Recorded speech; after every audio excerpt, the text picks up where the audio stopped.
Hello दोस्तों, क्या आप जानते हैं कि हमारे जन्म के समय यानी कि जब हम पैदा होते हैं हमारे ब्रेन में लगभग 100 बिलियन एक्टिव न्यूरॉन्स होते हैं और इसी वजह से बेबी ब्रेन की लर्निंग एबिलिटी इतनी ज्यादा होती है कि अगर बच्चे को मल्टीलिंगुअल एनवायरनमेंट में रखा जाए यानी कि जहां एक से ज्यादा लैंग्वेज बोली जाती हो तो बच्चा एक साथ कई सारी लैंग्वेज सीख सकता है, एक साथ अलग अलग म्यूजिकल इंस्ट्रूमेंट सीख सकता है, वो भी बिना किसी एफर्ट के। अब इतना सब कुछ बच्चे कैसे कर लेते हैं? तो इसका सीधा सा आंसर है न्यूरोप्लास्टिसिटी। सिंपल भाषा में बोलूं तो 100 बिलियन न्यूरॉन्स के चलते बच्चे का दिमाग एक स्पंज की तरह होता है जो सब कुछ सोख लेता है। और अगर साइंटिफिक भाषा में बोलूं तो 100 बिलियन न्यूरॉन्स मिलकर बिलियंस ऑफ ब्लैंक यानी कि खाली न्यूरॉन्स के पाथवेज बनाते हैं जिन्हें किसी न्यू स्किल्स के थ्रू बहुत आसानी से ऑक्यूपाई किया जा सकता है। लेकिन 13 साल का होने के बाद ये विंडो ऑफ अपॉर्चुनिटी बंद हो जाती है और हमारे ब्रेन में बने न्यूरल पाथवेज कम होने लगते हैं क्योंकि हमारा ब्रेन यूज इट और लूज इट प्रिंसिपल पर वर्क करता है। या तो ब्रेन सेल्स यानी कि न्यूरॉन्स को यूज करो, अदरवाइज दिमाग खुद ही उन्हें खत्म कर देगा। तो क्या हम लोग जो 13 से बड़े हैं फिर कभी भी अपने दिमाग की फुल पावर का यूज नहीं कर पाएंगे?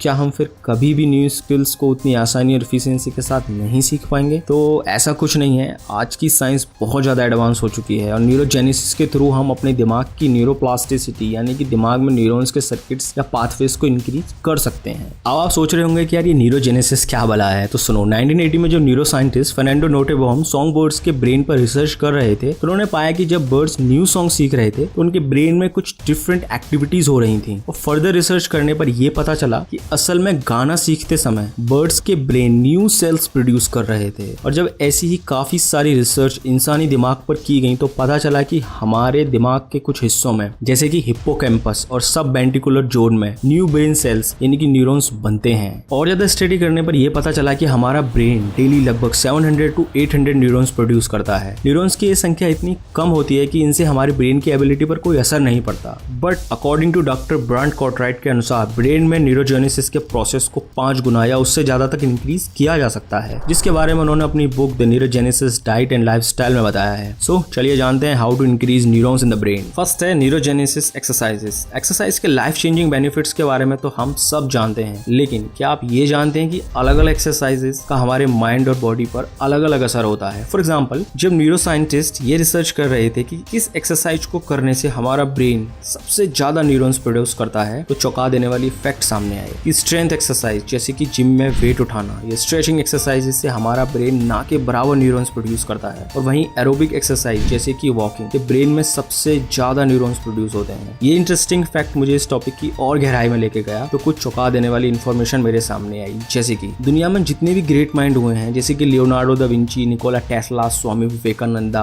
Albert Einstein, Beethoven, Charles Dickens, Charles Darwin, Steve Jobs या फिर ग्रेट फिलोसोफर गोथे, इन सब लोगों में एक बात कॉमन थी कि ये लोग मीलों तक रोजाना पैदल चला करते थे क्योंकि वॉक करने से न केवल ब्रेन सेल्स इंक्रीज होते हैं बल्कि दिमाग की क्रिएटिविटी पावर लगभग 60% तक इंक्रीज हो जाती है। इसके अलावा एरोबिक एक्सरसाइज ब्रेन में BMP बोन मॉर्फोजेनेटिक प्रोटीन को कम करती है जो ब्रेन में न्यूरल स्टेम सेल्स यानी कि वो सेल्स जो न्यू न्यूरॉन्स के प्रोडक्शन के लिए रिस्पॉन्सिबल होते हैं उन्हें डीएक्टिवेट करता है। सो टू कंक्लूड, एरोबिक एक्सरसाइजेस बहुत ही असरदार तरीके से ब्रेन में न्यूरॉन्स के प्रोडक्शन को इंक्रीज करती हैं। सेकंड है न्यूरोजेनेसिस डाइट। डॉक्टर ब्रांड कॉर्टराइट ने अपनी book neurogenesis diet and lifestyle में न्यूरॉन्स के प्रोडक्शन को बढ़ाने के लिए कुछ स्पेशल फूड्स और सप्लीमेंट्स रिकमेंड किए हैं जो ब्रेन सेल्स इंक्रीज करने के साथ साथ ब्रेन में ऐसा एनवायरनमेंट बना के रखते हैं जिसमें न्यूली बोर्न बेबी न्यूरॉन्स अच्छे से सर्वाइव और थ्राइव कर सकें, जैसे कि omega 3 fatty acids, ginseng, turmeric, ginkgo biloba, rhodiola rosea, melatonin etcetera etcetera. इस टॉपिक के ज्यादा डिटेल्स में जाके बात नहीं करूंगा क्योंकि ब्रेन फूड्स पर मैं ऑलरेडी एक वीडियो बना चुका हूं जिसे आप ऊपर आई बटन पर क्लिक करके देख सकते हैं या जिसकी लिंक आपको डिस्क्रिप्शन में मिल जाएगी। थर्ड है मेडिटेशन।